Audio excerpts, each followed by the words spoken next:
Et votre invité aujourd'hui dans la grande interview en direct sur Boursorama, c'est Patrick Artus. Bonjour Patrick. Bonjour David. Chef économiste de Natixis, j'aimerais qu'on parle de cette énigme qui pour moi est une énigme, mais qui pour vous ne l'est peut-être pas. Quand on voit le discours, la tonalité du discours de la Fed de Janet Yellen il y a quelques jours, qui s'est un peu quand même durci, elle nous parle maintenant d'une hausse de taux en décembre, de 3 hausses de taux en 2018, et pourtant les taux à 10 ans américains n'ont pris que 3, 4, 5 points de base tout au plus. Comment expliquer, selon vous, ce manque de réaction des marchés? Est-ce que ça ne veut pas dire quelque part que les investisseurs, ils ne croient plus à ce que la Fed dit et que finalement, qu'elle ne fera pas ce qu'elle a dit et ce qu'elle a prévu? C'est ça qu'il faut comprendre? Il y a deux explications. Évidemment, c'est un mystère qui est intéressant. Il n'y a pas la même... La question à 4 500 milliards de dollars. Oui, 4 500 milliards de dollars. Donc je vais gagner beaucoup d'argent. Mais il n'y a pas la même anomalie en Europe, hein, entre parenthèses. Les taux d'intérêt européens, quand vous regardez les taux d'intérêt futurs qui sont prévus par les marchés financiers, sont assez raisonnables par rapport à ce qu'on peut penser de la BCE. L'anomalie, elle est surtout, effectivement, vous le disiez, aux États-Unis. Il y a deux explications. La première, c'est qu'effectivement, même après ce qui a été dit par la Réserve fédérale, il n'y a pas, les investisseurs, les marchés financiers ne la croient pas. Quand vous regardez on a un marché à terme du taux des Fed Funds, qui est le taux d'intervention de la Réserve fédérale. Les marchés financiers pensent qu'il y aura 2 hausses du taux des Fed Funds de 25 points de base chacune avant la fin de 2019. C'est pas du tout le discours de alors la que la Fed. Réserve fédérale dit 4 avant la fin de 2018. Les marchés valorisent 2 avant la fin de 2019. Donc les marchés financiers croient que la Réserve fédérale ne fera pas les hausses de taux qu'elle a annoncées. Parce que l'économie peut-être, qui est en fin d'expansion, ça fait comme 8 ans que l'économie américaine croît, peut s'arrêter, parce que l'inflation peut-être ne revient pas. Donc malgré ce discours, et vous avez raison, assez transparent de la Réserve fédérale, pour l'instant. Il y a une petite correction, mais elle est très petite. Les marchés continuent à penser que la Réserve fédérale va assez vite arrêter de normaliser sa politique monétaire. Deuxième explication qui passe plus inaperçue mais qui est importante, c'est que depuis le printemps de cette année, les banques centrales de la planète réaccumulent des réserves de change sur un rythme qui est de 80 milliards de dollars tous les mois. Ça veut dire quoi? Ça veut dire que les banques centrales, vous savez, ont des réserves de change, ça veut dire des actifs en devise. En devise, c'est essentiellement des dollars et des euros. De 2014 au début de 2017, les banques centrales perdaient des réserves de change. C'était le cas de la Chine en particulier dont on vient de parler. Ça veut dire que les portefeuilles d'obligations en dollars et en euros des banques centrales baissaient. Donc les banques centrales vendaient des obligations. Pour éviter l'appréciation. Pour éviter la dépréciation à cette époque de leur devise. Alors rappelez-vous que le renminbi chinois s'est considérablement déprécié en 2014-2015. Ah oui, Et depuis le début de cette année, et assez bizarrement d'ailleurs depuis l'élection de Macron, parce que c'est vraiment ça le facteur déclencheur, les banques centrales à nouveau accumulent des réserves de change, donc à nouveau elles empêchent, on revient dans le régime habituel, où elles empêchent leur devise de s'apprécier. Ça veut dire qu'elles achètent des obligations.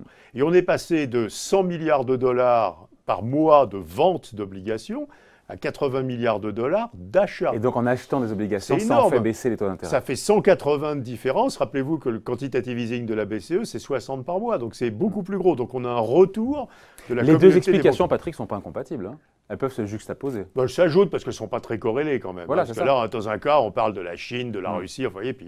Mais ces deux explications expliquent effectivement cette très grande inertie des taux d'intérêt aux annonces de la Réserve. Qui est encore une fois une anomalie. Il devrait être plus haut, les taux à 10 ans américains. À quel niveau il devrait être? Si on utilise les relations du passé, mais il faut être très prudent, parce qu'en même temps, il faut tenir compte de ce que la croissance est plus faible. L'inflation est plus faible. C'est ce que les économistes appellent le taux d'intérêt neutre, ou le taux d'intérêt naturel, qui est le taux d'intérêt auquel on se trouve en situation normale. C'est quoi, c'est 3 aujourd'hui, le 10 ans américain le 10 ans américain, c'est peut-être 3,50. Quand même. On est à 2,2. On est à 2, presque entre 2,25. Ouais. Ça veut dire, mais 3,50, c'est pas maintenant. Ça veut dire que quand il commencera à avoir un marché du travail réellement tendu aux États-Unis, qui est un autre point de débat extrêmement intéressant, on devrait normalement aller vers 3,50. Mais les marchés boursiers pourraient supporter des taux à 10 ans à 3,5%. Oui. Mais oui, c'est quoi la croissance nominale des États-Unis aujourd'hui? C'est 2,25 de croissance réelle, un petit 1,5 d'inflation. Ça fait 4. Ça fait 4. Donc si vous avez 4 de croissance et vous avez les taux à 3, il ne se passe rien, honnêtement.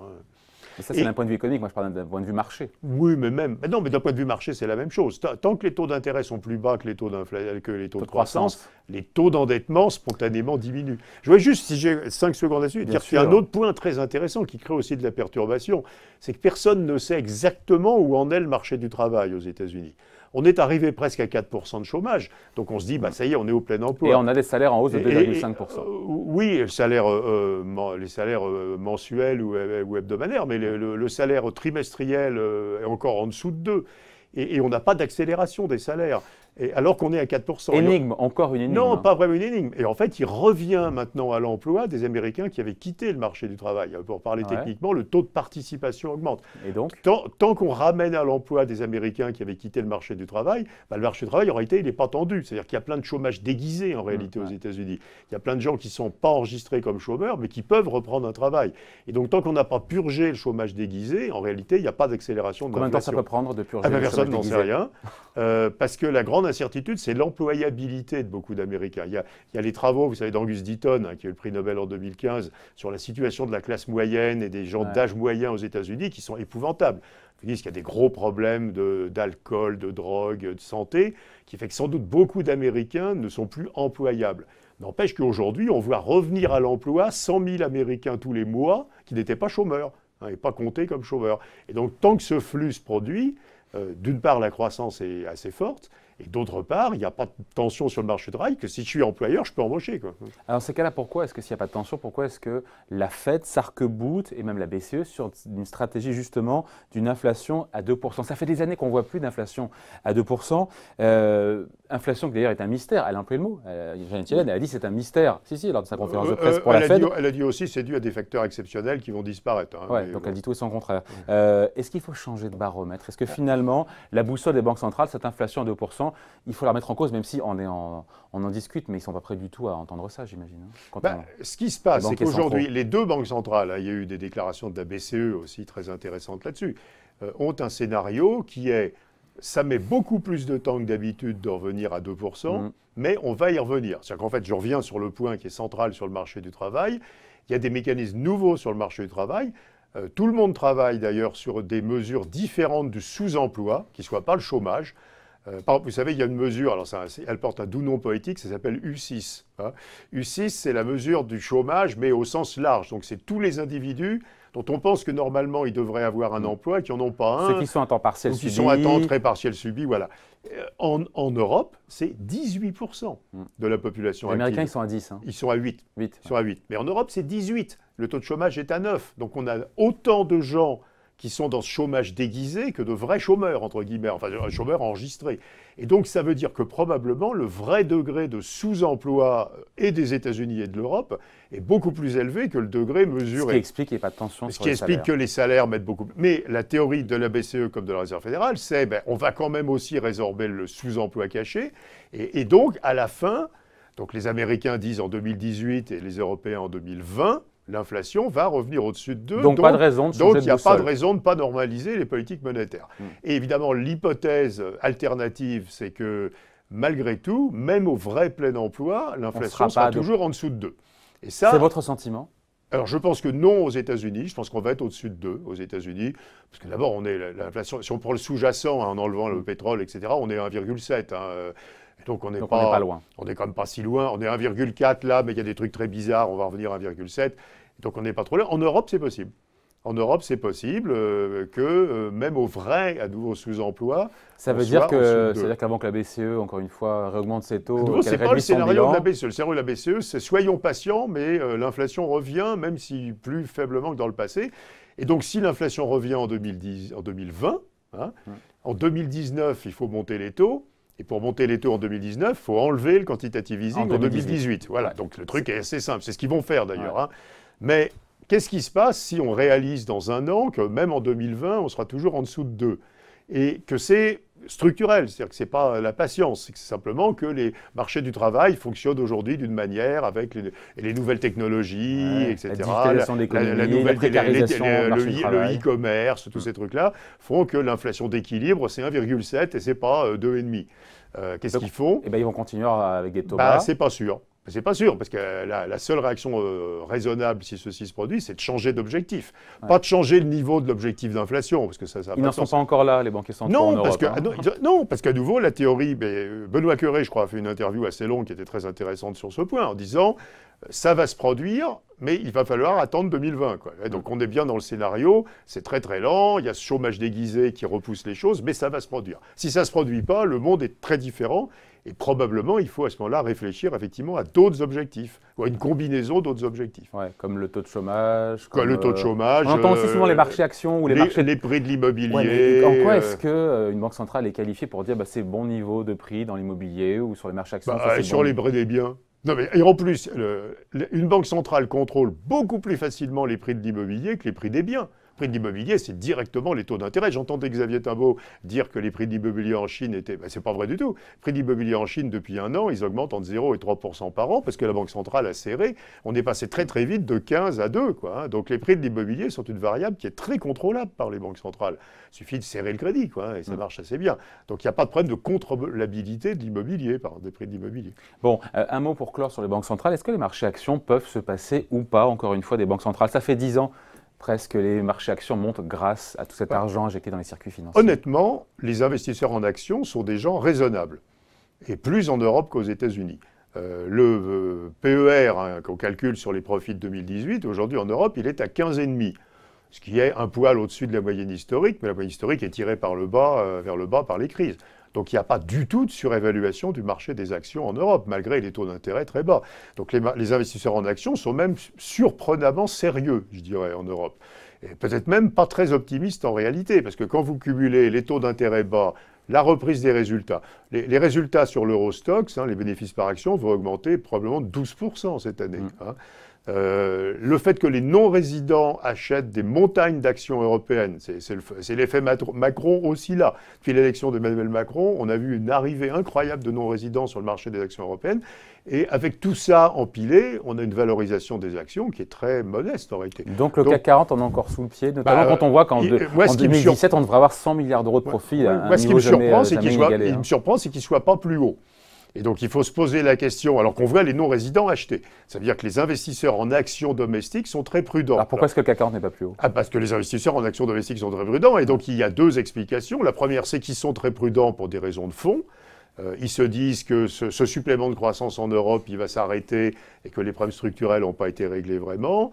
Ils se disent qu'il y aura peut-être un problème de liquidité globale plus tard. Ils se disent qu'il y a du géopolitique qui n'est pas valorisé. Et puis, il y a toute une catégorie d'investisseurs en Europe, rappelez-vous, qui ne peuvent pas acheter pour des questions de réglementation. La solvabilité 2 pour les assureurs, les limites de variance, de VAR, hein, de risque pour d'autres investisseurs. Donc, il y a beaucoup de gens qui peut-être aimeraient acheter des actions et que la réglementation ou leurs propres règles ne les autorisent pas à acheter davantage d'actions. Avant de se quitter, j'aimerais qu'on parle, Patrick Artus, un petit peu des ordonnances. Ça y est, elles ont été signées de la main du président, réformant donc le Code du travail. Ça engage, selon vous, vraiment la modernisation, pour le coup, du modèle français, la mise au standard européen? J'ai une thèse qui est celle de tout le monde, hein, je crois, en tout cas de tous les économistes qui travaillent un peu sur ces questions, qui est que c'est une petite brique d'un grand ensemble qui reste à construire.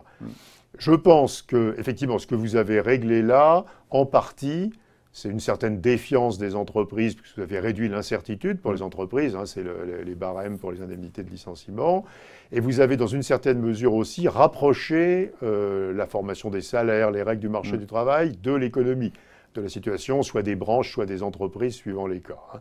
Donc on a un ensemble de choses qui va dans le sens de connecter davantage la formation des salaires à la vraie situation de l'économie et de rendre le CDI plus facile pour une entreprise. Donc ça va dans le bon sens, mais c'est qu'un tout petit morceau. D'abord, n'oubliez pas que les licenciements économiques, ça ne représente que 2% des causes du chômage. Hein, on ne touche pas un grand morceau. Quels sont les vrais problèmes aujourd'hui, je crois? C'est allonger la durée des contrats courts. Les Français sont embauchés dans des contrats qui sont de moins d'un mois. Quoi. 80% des contrats sont des contrats de moins d'un mois. On ne fait rien avec un salarié qui reste 3 semaines dans une entreprise. On ne peut pas le former. On peut pas... Ce truc est dément. Il faut absolument allonger la durée des contrats. Comment? Il faut Ceci sera fait, je pense, avec ce qui va se faire dans la réforme de l'UNEDIC, des règles d'indemnisation du chômage, où il faudra décourager les entreprises d'utiliser des contrats courts. En faisant quoi, en les taxant? C'est ce que propose Jean Tirole depuis très longtemps. C'est ce que proposent tous les économistes, c'est le bonus-malus. Donc si vous licenciez, vous subissez une partie du coût social du licenciement, ce qui pousse à embaucher des gens sur des durées plus longues. Il faut allonger les contrats. Et puis la seconde chose, évidemment, c'est la formation. Je pense qu'une masse incroyable de nos problèmes est liée aux problèmes de compétences. On ne le dit pas assez. Les compétences de la population active, c'est un peu tabou, les compétences de la population active en France sont extraordinairement basses par rapport à celles des autres pays. Qu'est-ce qui vous fait dire ça? Toutes les enquêtes, c'est pas une perception personnelle. Il y a des enquêtes très sérieuses, il y a une enquête qui s'appelle PIAC qui est faite par l'OCDE, il y a plein d'enquêtes qui aboutissent au fait que le niveau de compétence de la population active en France est parmi les plus bas de tous les grands pays. Décroche? Et a décroché il y a longtemps, mais très très bas. Et parmi les plus bas, on est tout à fait en queue de classement. Et on parle des travailleurs détachés. Les Polonais ont un niveau de qualification qui est très supérieur à celui des Français. C'est pour ça qu'on embauche des Polonais. Ils ne sont pas moins chers, ils sont meilleurs. Les Slovaques, dans quel domaine? Dans tous les domaines. En maths, en littérature, en compréhension de la langue, en utilisation des nouvelles technologies, etc. Donc le niveau de compétence des Français est au plus bas de tous les pays. C'est une question de salaire aussi. Non, c'est pas... Oui, mais à nouveau, je pense que tant que vous n'aurez pas réglé le problème de compétences, ce qui veut dire la formation professionnelle, et ça va venir, vous ne réglerez pas le problème de désindustrialisation, le problème de compétitivité, le problème de chômage. C'est absolument central. Donc les ordonnances, c'est qu'un tout petit bout d'un très gros truc où la formation, je pense, est une énorme composante. Un mot aussi du projet de budget qui sera dévoilé mercredi en Conseil des ministres. Qu'est-ce que vous retenez? On a quasiment tout, il manque quelques arbitrages, mais entre l'impôt sur la fortune immobilière qui est recentré évidemment sur les actifs immobiliers, le prélèvement forfaitaire unique à 30%. On fera sauter apparemment évidemment les abattements de 40% sur dividendes. Qu'est-ce qu'il y a de plus puissant selon vous? Si vous voulez, tout ceci part d'une logique qui est assez raisonnable, qui est de dire, on va d'abord regarder ce qui sépare la France des autres pays. Ce qui sépare la France des autres pays, c'est essentiellement dans le domaine, je parle dans le domaine de la fiscalité de l'épargne, parce que je ne parle pas c'est une taxation totalement déraisonnable du revenu du capital sous toutes ses formes, que ce soit des dividendes, des plus-values. On taxe les dividendes à 60% hors ISF. Et quand vous rajoutez l'ISF, vous voyez ce que ça peut donner. Dans nos calculs, on arrive dans certains cas vers 75% de taxation. Et donc, quand vous taxez de façon extraordinairement élevée le capital, en fait, vous montez le coût du capital pour les entreprises, puisque d'une manière ou d'une autre, à l'équilibre, les entreprises compensent pour leurs actionnaires une partie de la taxation du capital. Et donc, l'espoir... Mais on verra, mais c'est normalement une piste très intéressante, c'est que si on a une baisse massive de la taxation du revenu du capital, on va pouvoir baisser le coût du capital pour les entreprises et donc on aura plus d'investissements. C'est bien ça fondamentalement l'idée. Le pari, c'est qu'effectivement, une partie du coût du capital aujourd'hui en France vient de ce que les entreprises indirectement supportent une partie de la taxation déraisonnable du capital. Bon, on finit sur l'immobilier, Patrick Artus. Les investissements dans l'immobilier, donc il n'y a pas de baisse d'impôt, on va dire, pour ceux qui ont... Non, il n'y a pas de hausse non plus, il n'y a pas de baisse. Il n'y avait ni hausse ni baisse. Voilà, le prélèvement forfaitaire unique, il n'est pas sur les revenus fonciers. L'ISF est recentré sur l'immobilier. C'est pas bon d'être propriétaire aujourd'hui en France sous Emmanuel Macron. Est-ce que c'est trop taxé l'immobilier? Je pense que le problème, c'est qu'il y a plein d'immobiliers. Ce dont on a besoin, c'est de construire davantage. Alors on sait très bien, là, Emmanuel Macron fait cette analyse depuis très longtemps et son gouvernement l'a fait. C'est pour ça qu'il y a cette réforme des aides, de l'APL, des aides au logement. Si on soutient soit les acquéreurs de logements, soit les locataires, et qu'on ne fait rien du côté de la construction ou de la disponibilité de logements pour la location, la seule chose qui se passe, c'est que les prix montent. Si vous stimulez la demande et que l'offre ne bouge pas, c'est économie de première année. Moi, je parle des propriétaires, là. Je pense aux propriétaires qui nous regardent. Donc, ce qu'il faut, c'est inciter les individus à construire. Et donc, ce n'est pas du tout pareil dans cette logique d'avoir un logement qui est acheté par un investisseur comme placement financier. Dans ce cas-là, si ce logement existe déjà, que ça va être un vieux logement, dans ce cas-là, vous faites monter les prix de l'immobilier dans une logique spéculative, depuis très longtemps. Ce qui est très mauvais, c'est ça qui s'appelle la rente immobilière, et puis construire un logement qui va être loué. Donc, dans l'idéal, si c'est techniquement faisable, il aurait fallu distinguer la taxation des logements du secondaire et du primaire, qu'en gros, la taxation des logements déjà existants. Et là, il est logique de créer une taxation, pas pénalisante, mais disons plus élevée que sur les autres formes d'épargne, ce qui va être le cas, et la taxation des logements qui vont être construits. Ce qui n'est pas le cas pour le coup. Et donc, il faudrait, en gros, défiscaliser aussi le marché primaire du logement, quoi, et laisser ce biais fiscal uniquement sur le marché secondaire du logement. Mais on ne va pas vers ça.